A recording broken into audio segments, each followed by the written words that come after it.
And he, like you said, he has been saying Fox has been violating my First Amendment right, essentially. And his lawyer, Brian Friedman, said this to Axios. I want to get your reaction. He said this: Fox defends its very existence on freedom of speech grounds. Now they want to take Tucker Carlson's right to free speech freely away from him because he took to social media to share his thoughts on current events. What do you make of his attorney's statement there? It's a very nice quote. It has no legal relevance to what's happening here. I mean, if you're a lawyer and you have the law behind you or you have the facts behind you, you scream them out loud in response to any question. If you don't, you say things like that quote, which talks about free speech and other things that don't matter in a contract dispute. The reality is Tucker Carlson can walk wherever he wants and say whatever he wants. Fox is not limiting that, but he can't produce a show and distribute it on a video platform in a format that's basically identical to his own past show on Fox, and then cry that it's free speech. It's not a free speech issue. It's a contractual issue. The Twitter series they're about to release a third one, but as of now, only 2 have dropped.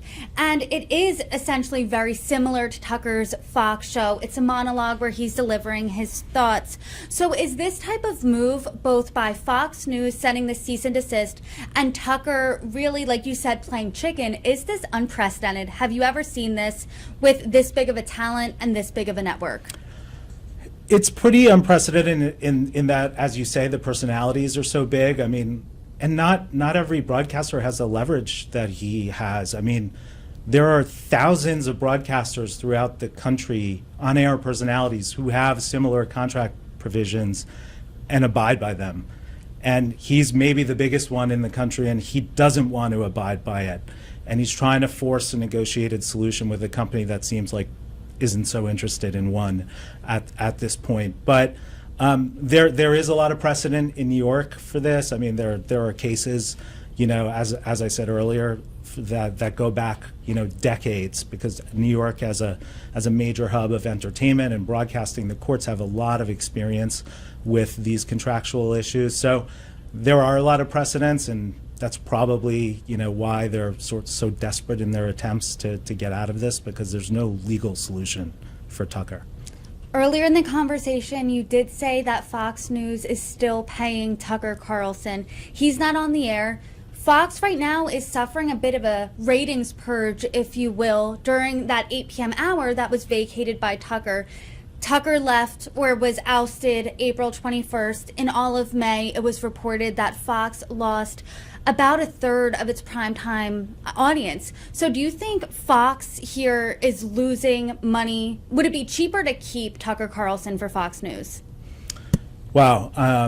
I don't think this is about money at all, frankly. I mean, for either side. I mean, for Fox, they didn't make the decision based on money. I mean, from what's been reported, I mean, there was no official statement as to why they did it, but from what's been reported, Tucker said some things allegedly that did not sit well with Fox board members and executives and, many in the general public, and that was the real cause. And sometimes there are principal issues bigger than money. So, for them, it's not about money. For them, it's principle. They made the decision. Now they have to stand behind it and defend it, and they have to protect their other contracts. For him, it's not about money either. He can replace that money anywhere he goes to. He just has to be able to go there. And, an interesting point here is that nobody's affiliated with him yet. He's not employed by anybody. There's no company that is sponsoring this Twitter broadcast. Even Elon Musk, who's not afraid of any legal action, has said, hey, I'm not involved in this. He's just broadcasting it. I'm not sponsoring it. Because if another company were to come in, then they would potentially have liability too for interfering with Fox's contracts and Fox's contractual rights. You're saying it's not about money for Tucker. It's basically about relevance, especially as we get started in a 2024 presidential campaign here. For Fox News, it's also not about money. You're saying it's about principle. So what are the implications here for broadcast talent agreements as a whole? Yeah, I'm sure a lot of your colleagues are watching this really closely because, as I said, thousands of on-air personalities have these, provisions in their contracts, and for Fox, really, if they let him go and go compete against them somewhere else.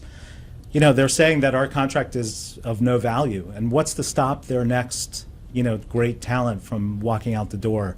And then, you know, will a broadcaster at a local TV station in one of, you know, the many cities of America do the same thing? You know, I don't know. You have to have a level of leverage and also means to do it. It seems like he's financing this whole effort himself right now, so he's really putting himself out on the line.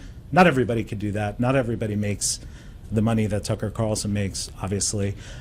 So not everybody has the ability to do it, but you know, I'm sure they want to do it. But for Fox, this is really important to keep their talent in place because, you know, they spend millions of dollars like any other, you know, network with major stars. They spend millions of dollars to develop and grow and promote, you know, these people. And if they could just walk out the door at any point, why would they do that?